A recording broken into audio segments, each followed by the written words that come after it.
puna është intensive gjatë gjithë këtyre ditëve dhe në këtë fazë nënshkrimet do të mbledhen në momentin që ne jemi të gatshëm të presidojmë tutje. Deputetët tanë janë të gjithë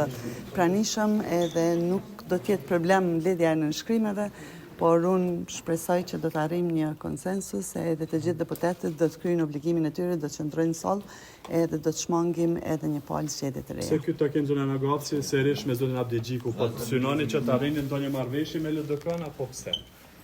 Takimet janë shumë intensive gjatë këtyre ditëve me të gjitha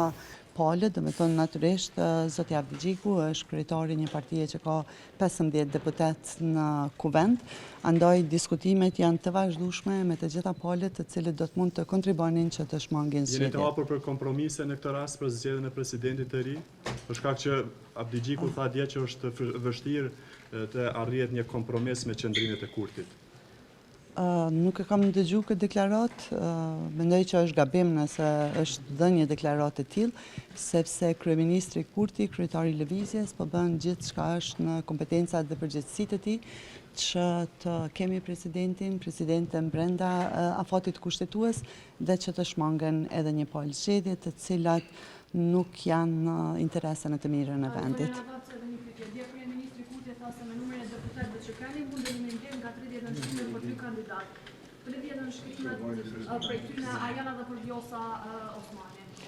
Është vërtet që teknikisht lëvizja vetëvendosje mund të ketë nënshkrimet për 2 kandidatë, ndërkohë që deputetët e kuvendit teknikisht mund të kenë nënshkrimet për 4 kandidatë. Dhe ne jemi të interesuar që nënshkrimet tona të jenë në funksion të zgjedhjes së kandidatës e cila do të votohet edhe do të merr votat,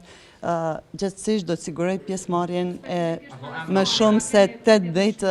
deputetëve në kuvend. Natyrisht, kryeministri e ka përmendje, besoj që i ka deklaruar të gjitha çështjet që janë me interes, edhe unë nuk do doja as të përsëris as të interpretoj fjalët e tij, por ajo që është e rëndësishme, besoj edhe për ju si media, por edhe për qytetarët, është se ne do të bëjmë gjithë çka është në kompetencat tona që të shmangim edhe një palë zgjedhje, edhe që puna e institucioneve të vazhdojë me kompetenca të plota, sepse tashmë është më shumë se një vit i humbur, gjithsesi një vit me plot sfida, me ministritë dhe institucionet tjera të cilat kanë qenë në detyrë e jo me kompetenca të plota. Nëse kthehemi pak, domethënë prapa, është një situatë goxha e afërt e ngjashme me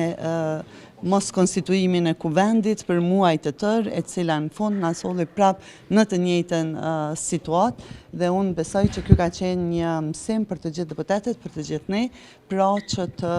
përbashkohemi, që të zgjedhim presidenten që do të përfaqësoj vendin. Meriton Vjosa Osmani një mandat?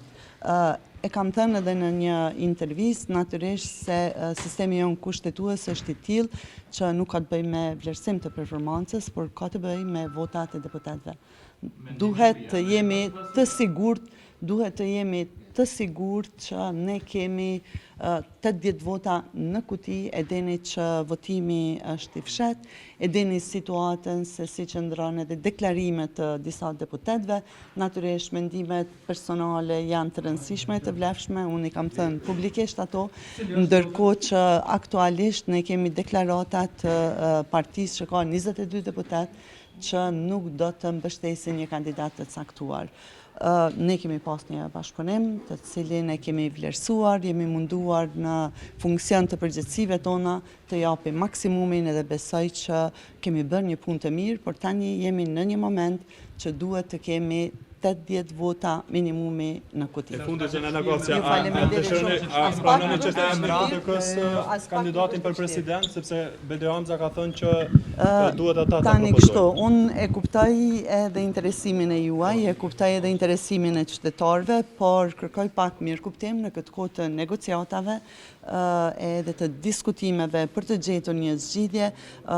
Të gjithë ne, edhe unë personalisht, por edhe deputetët e lëvizjes, jemi të interesuar që të kontribuojnë në funksion të zgjidhjes